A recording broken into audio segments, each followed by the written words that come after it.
Welcome back, everybody. We're in the Poison Moth's lair.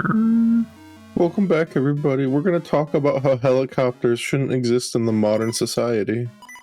Nolan made me think of this because he decided to talk about how Kobe Bryant's kid looked like mush. Alright.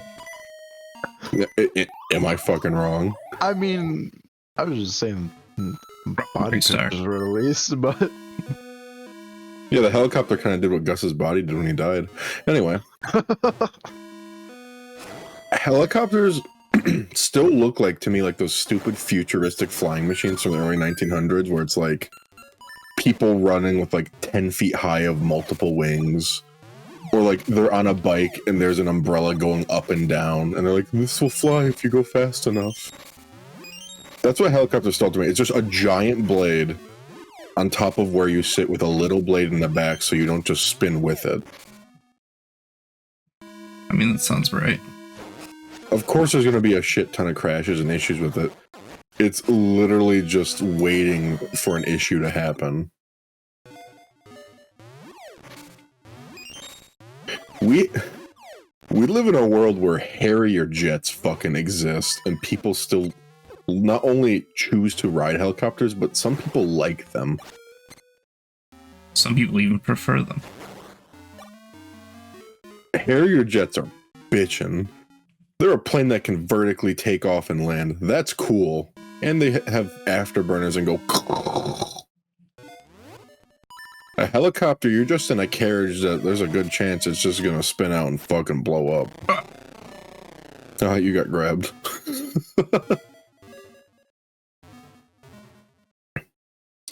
I've been on a plane before. I think planes are cool. Planes are fun. I don't think I'll ever be on a helicopter, at least by choice. If I have to be evacuated from some US embassy for whatever reason, sure. Otherwise, I'm a pass. I mean, obviously, if I'm unconscious, I get medevac, sure, but why instead of a helicopter, why don't we medevac with Harrier jump jets? That'd be cool. There'd be a lot of property damage, but that'd be really cool. How much do they really need the property anyway? Can you imagine, like, you're out hiking, you see someone unconscious, so you call 911, and they're like, alright, if you can, like, do CPR for, like, the next 20 minutes, we'll send a medevac. You see this jet landing in the woods, knocking over trees, you fly away because of the propulsion from the afterburners. And they just cram this person in a tiny fucking cockpit and fly away. That's the future, Gus. That's the future the Jetsons envisioned.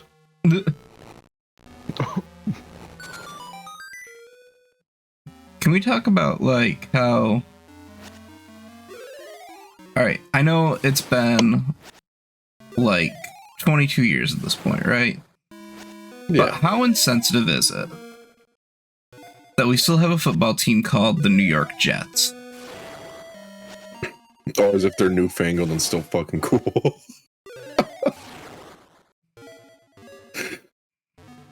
Can we talk about how the team named especially the Jets... after what happened with Jets in New York? Oh my god. Oh my god, I never put two and two together. Oh my god. Thank god they weren't called the buildings.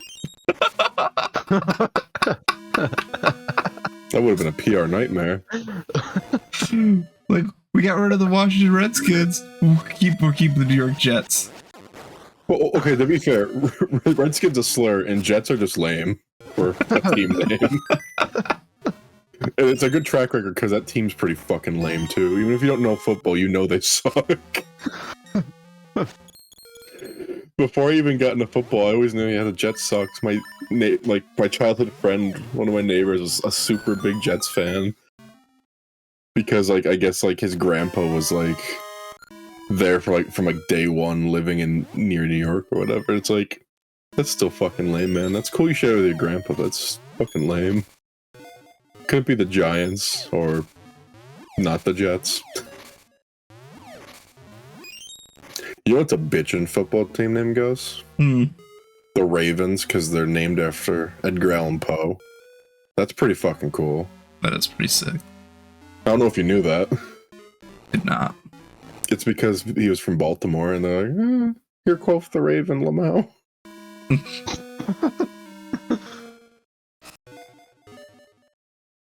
You know what's another good name? The Browns. It's classic. They're like one of the OG teams. Well, not the current iteration of Browns, because the Ravens were the original Browns. Because American sports are weird. Of you can lose your team to a different franchise, but then reform it, but not have your old team's history.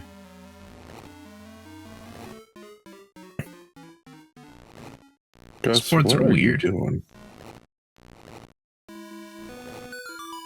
Oh my god, how'd you do that? Magic. The Gathering? Yeah.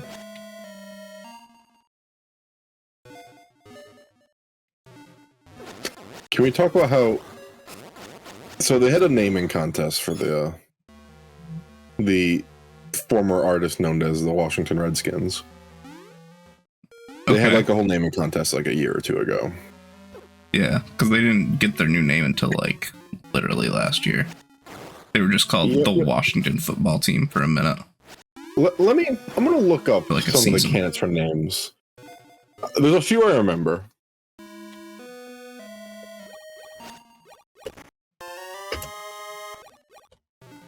Here we go. Washington football team potential names.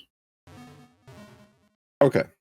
So, according to CBSNFL.com, here were the 5 names that were up for consideration before they settled on the one they have now, which is the Commanders. Yep. Number 5, the Washington Majors. That'd be pretty fucking cool, right? Washington Redtails. That way they keep the red part, but it has a historical tie to the Tuskegee Airmen, which were a bunch of famous black pilots in World War II. Which would be fucking cool, right? Yeah. Their logo could be like a fucking Spitfire or like a Mustang shooting bullets. That'd be cool. Or the Red Hogs. Apparently, that's nothing right. Or the Washington Pigskins. How funny would that be? That would be really funny. And that way they could also keep their skins nickname. It'd be fun. Or my personal favorite, they were tempted just to keep the temporary name of the Washington Football Club. I wish they would have just done that. Team. I think that would have been so much funnier. Oh, can you imagine, like, they kept the generic just W logo, and it was just, hey, that's the Washington football team. I think that'd be cool. There's no other Washington football team. Yeah. I mean, Baltimore's pretty close to DC, but you know what? They're not. Doesn't count. Different state. Actually a state. DC's not a state. Yeah. I saw a conspiracy theory earlier, and it made me laugh really hard. So, are you familiar with the layout of Ohio at all? Not really, but give me your thing. There was this guy in TikTok, and he says, Cincinnati, Ohio is actually a city in Kentucky. Prove me wrong. And I was like, all right, this is some Midwestern beef. I gotta listen to this. It's gonna be funny. Because it's petty and it's pointless, but it's hilarious. And Cincinnati's right by the Kentucky border. And it's so close. That didn't work well. No, it didn't. The Cincinnati airport, fun fact, is not even in the same state as Cincinnati. It's in Kentucky. Really? It is 7 miles away from Cincinnati in Kentucky. So, I want to make it official decree. We at the North Lodge, we stand that Cincinnati is actually a Kentucky city. It's our absolute stance. That's our hard stance. That's our one controversial stance. So, why do you have to move these bad boys around? Because I gotta make them match these ones. What does it do? It opens the door. Now I can walk out of it. Game Shark it, man. I don't got a Game Shark. I don't know why I don't believe you. I think you do. Somewhere. I think I have an old Game Boy one somewhere. I don't even think it's a Game Shark, actually. I think it's some other... I have an action replay. I have 2 of them. It might have been an action replay I had. Oh, actually, you know what? I own an action replay. I actually own it because I started YouTubing. It is for the GameCube. And I wanted to be able to play Game Boy games on there with just the Game Boy Player hardware without needing the Game Boy Player disc. Oh, without the $120 disc. Yeah, right. Yeah, I had one for the Game Boy Advance. And then I also have one for the original DS. I always wanted one for the Game Boy Advance. The one for the Game Boy Advance was a little fucky, though. Like, it just didn't work all the time, because what you had to do, you had to, like... It was weird. I mean, the DS one is weird, too, because the DS one, you put the cartridge in, you select the game you're about to play and what cheats you're going to enable, and then you take the cartridge out as it's on still, and put the game in. Hmm.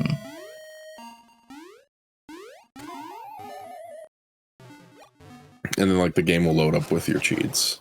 And if I remember, the Game Boy Advance one works very similar. I remember, do you remember our buddy Boone? From like 10 years ago? He's not dead. I just haven't seen him in forever. I haven't either.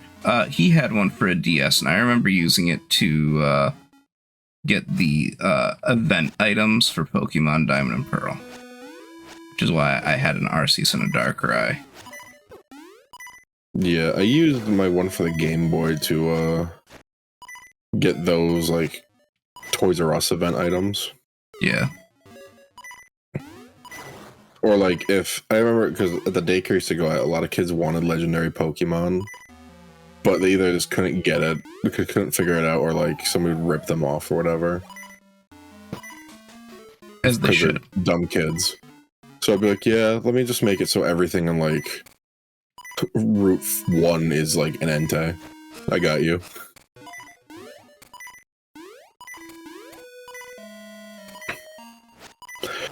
I remember my favorite thing in Diamond for the X-ray play was there's a cheat that just let you no clip. Yep. And I remember just being like, I'm just gonna go walk up here, and I accidentally found Shaman, and I'm like, what the fuck? That's how I got to Spear Pillar really fast. Or whatever it's called in that game.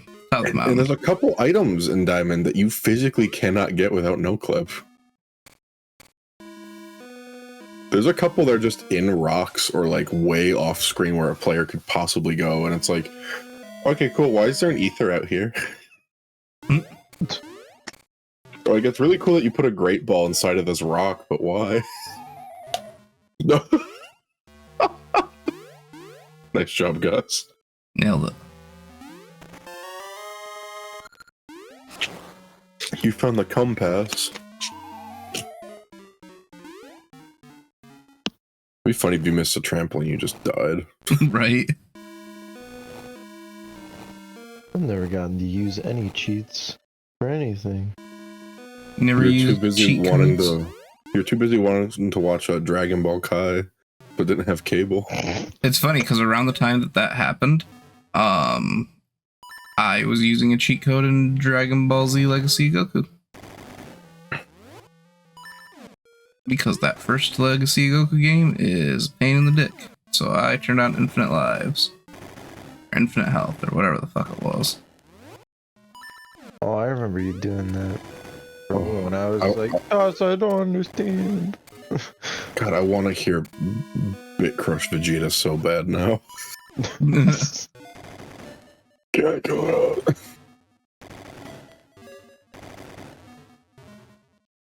Oh, Bit Crush Mr. Popo. Just being weird. Honestly, you should download a SNES emulator and play Dragon Ball Z Super Budokan 3 for the Super Nintendo, and just listen to the intro when the game loads up. It has the again, Super Nintendo, Japanese game, and you hear Vegeta and Goku like call each other out when the game first loads up in 16-bit broken Japanese. And it is fantastic. That sounds pretty funny, actually.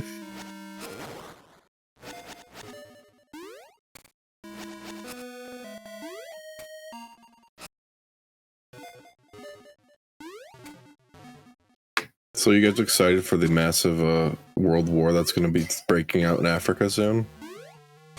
So excited. There's a world war in Africa. Did you not know about that? No, I'm just kind of living. So the government of Niger right now is a military junta. You can't say If that, you know what Jeremy. that means.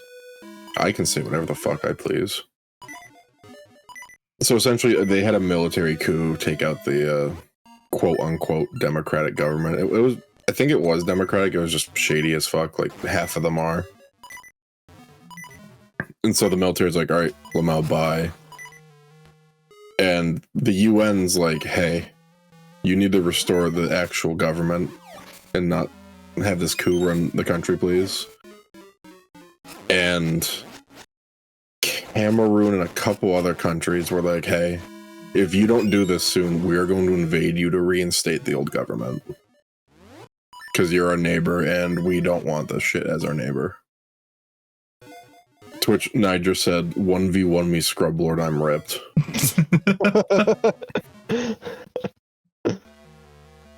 And Niger has like a few friends with them. You know what? Let me pull up the fucking map.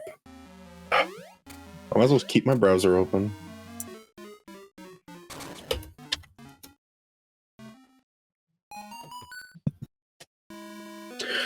Okay, so. Jesus, that's a grainy fucking map. Yeah, it is. All right, The Economist. I'm not buying an account for your shitty magazine. Fuck you.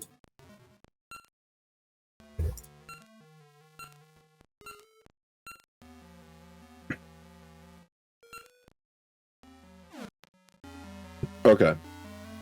So there's this pact called ECOWAS. It's like an economic and defensive like pact between Mali, Niger, Burkina Faso, Nigeria, Benin, Togo, Ghana, Ivory Coast, Liberia, Sierra Leone, Guinea-Bissau, Gambia, Senegal, and Cape Verde. And that thing happened in Niger, and Mali, Burkina Faso, and Guinea are like, hey, Lamau, either we're okay with this military coup because, oh, hey, it's me, or they can have their military coup. That's fine by me. And all the other countries are like, fuck no. Either because they're afraid they're going to be invaded, because, mind you, countries like Gambia and Togo and Benin are very tiny. They're the ones that are like a little sliver in West Africa. Like, Gambia is literally just like a segment that follows the river. That's it. Yeah. So they're like, hey, we're gonna take over here. And if that happens, it's gonna be like a World War I mess of treaties to start a world war, essentially. Fun fact. Because Cameroon has mentioned that if Nigeria is invaded, that they're gonna help repel the forces and invade Niger. It's interesting.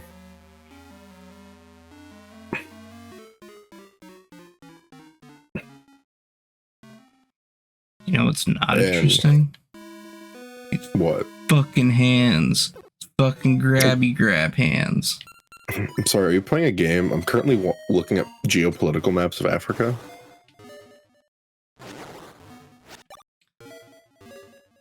Bet your campers didn't know that you come here for the Let's Play, but you stay for the historical lectures. And Niger's other neighbors, Algeria and Chad, are not a big fan of the military Yeah, intervention. Yeah, Chad, you know the place where Chad Northern Folk Lodge wrestler Black Alloy is from, in Jamina, Chad. I think everybody knows a Chad in their life. But Nigeria, Benin, Ivory Coast, and Senegal, and Guinea-Bissau have agreed that if this shit keeps happening, they're gonna do a military intervention. But Mali and Burkina Faso are like, hey, Lamau, if you do this to them, we're gonna do that to you.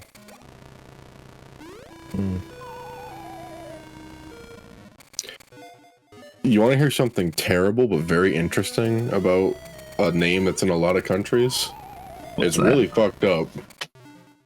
So you know how there's like 12 countries with the word Guinea in it? Yeah. I learned through like just reading a lot of Wikipedia articles and some other articles that Guinea is actually a slur. I feel like I knew that. I've probably told you this before. But I'm trying to remember, it's one of the European colonizers. I want to say it's the Portuguese. I don't know why. That was one of their slurs for black people. So they'd call the places where black people lived Guinea and then something else to distinguish them.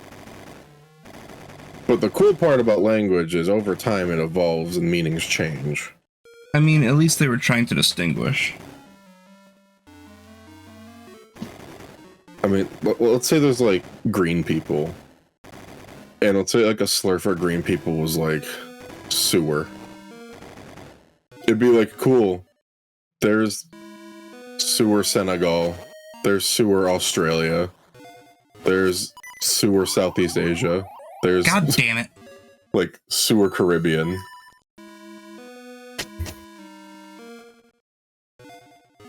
Sorry, go on.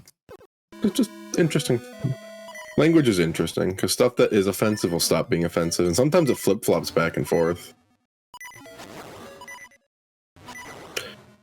Like, I know, referring to someone as someone of color has changed meaning in our lifetime.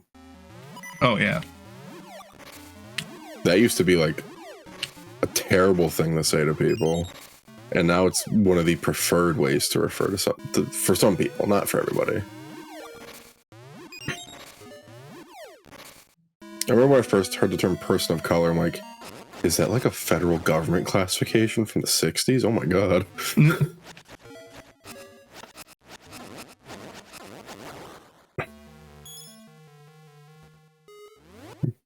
Isn't it crazy that segregation was not that long ago? I feel like I had that thought in like 4th grade.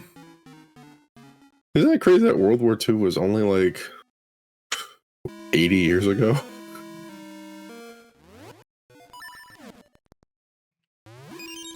Yeah. And humans have been around for how long? At least 20 minutes. I mean, isn't it crazy that a certain German leader from World War II, who if you say his name, you get demonetized, he was alive 80 years ago and still fucking around in Europe? Right?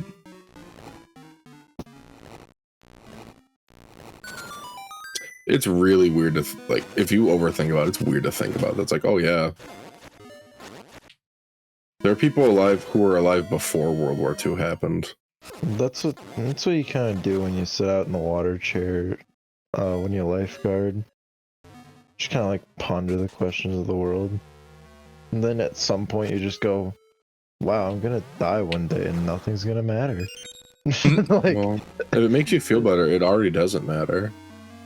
oh, thanks. I mean, you're a minuscule piece of dust on a giant floating rock in space.